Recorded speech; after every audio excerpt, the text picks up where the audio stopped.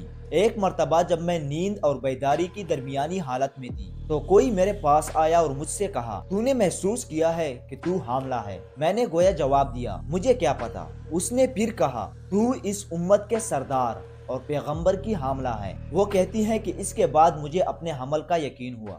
اب وہ وقت آ چکا تھا کہ جب آخری پیغمبر محسن انسانیت اور رحمت للعالمین صلی اللہ علیہ وسلم اس دنیا میں آنے والے تھے۔ جب ولادت کا وقت آیا تو حضرت آمنہ کے پاس وہی ہستی دوبارہ آئی، اور حضرت آمنہ کہتی ہیں کہ اس نے مجھ سے کہا کہ کہو، اعوذ بالصمد والواحد من شر کل حاسد، میں ہر ایک حاسد کے شر سے اس بچے کے لیے خدائے واحد و صمد سے پناہ مانگتی ہوں۔ آخر کار آپ صلی اللہ علیہ وسلم کی ولادت مبارک سوموار کے دن اصحاب الفیل کے واقعے کے 50 روز بعد 9 ربیع الاول عام الفیل کے پہلے سال یا 21 اپریل 571 سنی عیسوی بوقت صبح صادق اور بہار کے موسم میں ہوئی۔ ولادت کے وقت حضرت آمنہ کو کوئی تکلیف نہیں ہوئی۔ ان کے جسم سے ایک ایسا نور نکلا کہ مشرق سے مغرب تک اس کی روشنی پھیل گئی، اور آپ صلی اللہ علیہ وسلم آسمان کی طرف دیکھ رہے تھے۔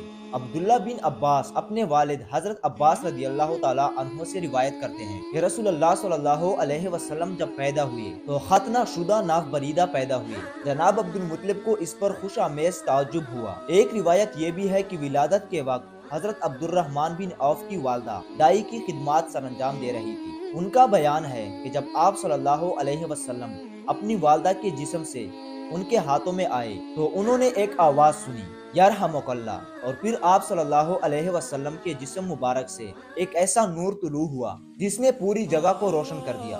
حضور صلی اللہ علیہ وسلم کی ولادت کے وقت جنات کی چیخ و پکار، بتوں کا خود بخود ٹوٹ کر گر جانا، حبشہ کے بادشاہ نجاشی کا عجیب و غریب چیزیں دیکھنا، حضرت آمنہ کے جسم سے نور نکلنا اور ستاروں کا زمین کے نزدیک تر آ جانا، یہ سب معجزے ظاہر ہوئے تھے۔ دوستو، نبی کریم صلی اللہ علیہ وسلم کی ولادت کی رات مکہ سے بہت دور فارس کے بادشاہ کسریٰ کے محل میں بھی بہت عجیب و غریب قسم کے واقعات ہوئے۔ ولادت کی رات کسریٰ کے دربار میں سخت زلزلہ آیا۔ زلزلے سے کسریٰ کے محل اور دربار کے 14 گنبد ٹوٹ کر گر پڑے۔ اس دربار میں 1000 سال سے جو آگ آتش کدے ایران میں جل رہی تھی وہ بھی اچانک سے بجھ گئی، بلکہ تمام فارس کے آتش کدوں کی آگ اچانک سے بجھ گئی۔ کسریٰ یہ دیکھ کر بہت زیادہ پریشان ہوا اور اپنے ایڈوائزر موبزان کو بلا لیا۔ کسریٰ نے جب اس سب کے بارے میں اس کی رائے معلوم کی تو اس نے بتایا کہ میں نے پچھلی رات ایک خواب دیکھا تھا جس میں نے دیکھا کہ عرب سے جوک در جوک لوگ اونٹوں پر سوار ہو کر فارس کی جانب عمدے آ رہے ہیں اور دریائے دجلہ کو پار کر رہے ہیں۔ کسریٰ نے جب موبزان کا یہ خواب سنا تو اور زیادہ پریشان ہوا اور اس سے اس کی تعبیر پوچھی۔ موبزان نے کہا کہ اس کی تعبیر تو ہمیں کسی عالم سے پوچھنی چاہیے۔ تو کسریٰ نے یمن میں اپنے نائب السلطنت نعمان بن منظر کو لکھا کہ وہ فوراً اس کی خدمت میں حاضر ہو اور اپنے ساتھ کسی ایسے شخص کو بھی لازماً لے آئے جو بہت بڑا عالم ہو اور کسریٰ اس سے جو سوال کرے اس کا صحیح جواب دے سکے۔ حکم کے مطابق نعمان بن منظر اپنے ساتھ عبد المسیح بن عمرو کو لے آیا جو ایک عیسائی پادری تھا۔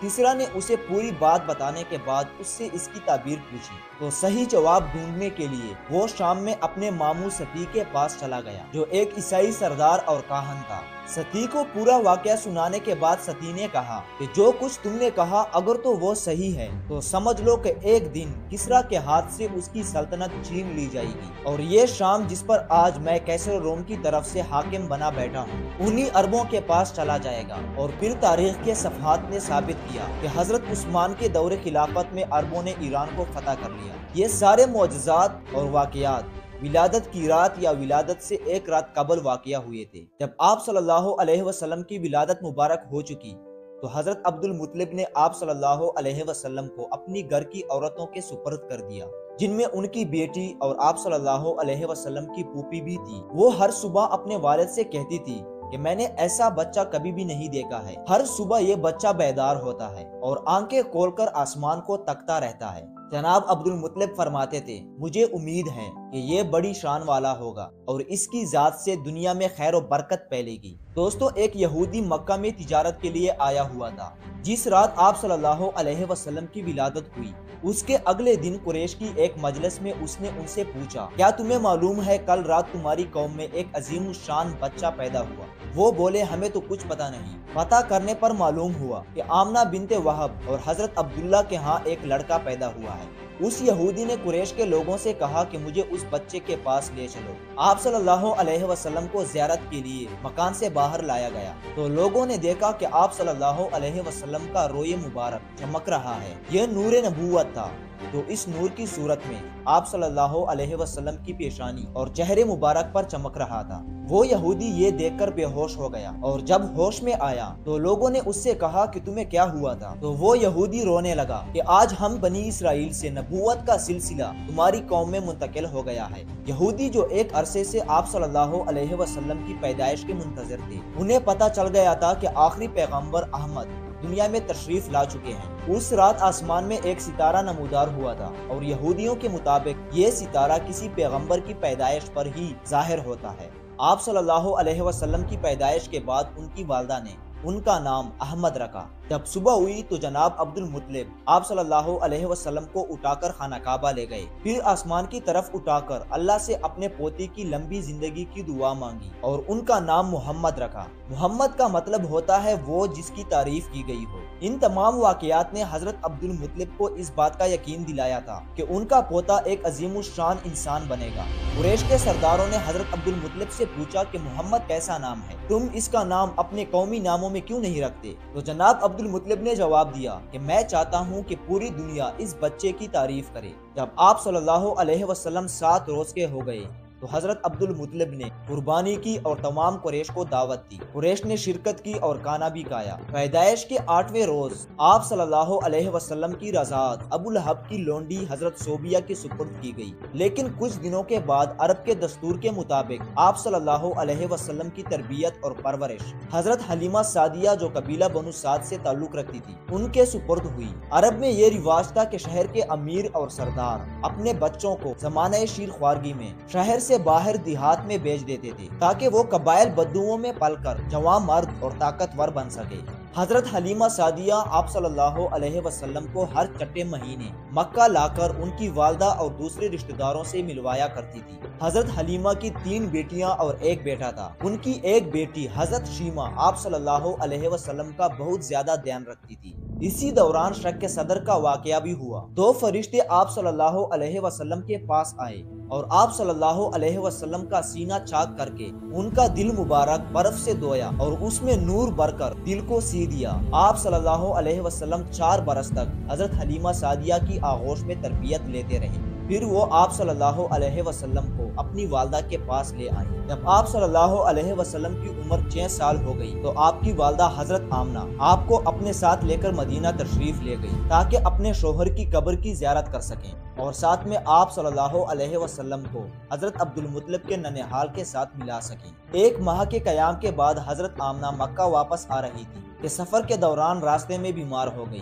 مکہ اور مدینہ کے درمیان واقع موضع دوان کے قریب وفات پا گئی۔ اس سفر میں ان کے ساتھ ان کی خادمہ ام ایمن بھی ساتھ تھی۔ وہ آپ صلی اللہ علیہ وسلم کو مکہ واپس لے آئیں اور آپ صلی اللہ علیہ وسلم کی پرورش کی ذمہ داری ان کے دادا حضرت عبد المطلب نے لے لی۔ حضرت عبد المطلب کو آپ صلی اللہ علیہ وسلم سے بے حد محبت تھی، لیکن 2 سال بعد جب آپ صلی اللہ علیہ وسلم کی عمر 8 برس ہو گئی تو جناب عبد المطلب بھی 82 سال کی عمر میں وفات پا گئے۔ اس کے بعد آپ صلی اللہ علیہ وسلم کے چچا حضرت عمران جو حضرت ابو طالب کے نام سے مشہور ہیں، انہوں نے آپ صلی اللہ علیہ وسلم کی پرورش کی ذمہ داری لی۔ حضرت ابو طالب بھی آپ صلی اللہ علیہ وسلم سے بے حد محبت کرتے تھے۔ جب آپ صلی اللہ علیہ وسلم کی عمر 12 سال ہو گئی تو حضرت ابو طالب تجارت کی وجہ سے شام جا رہے تھے۔ آپ صلی اللہ علیہ وسلم نے اپنے چچا کو گلے لگایا اور کہا کہ مجھے بھی اپنے ساتھ لے جائیں۔ حضرت ابو طالب انہیں منع نہیں کر پائے اور اپنے ساتھ سفر پر لے گئے۔ راستے میں ایک عیسائی پادری بحیرہ نے جب آپ صلی اللہ علیہ وسلم کو دیکھا تو اس نے حضرت ابو طالب سے کہا کہ اس بچے میں انجیل کی پیشنگوئیوں کے مطابق نبوت کے علامات ہیں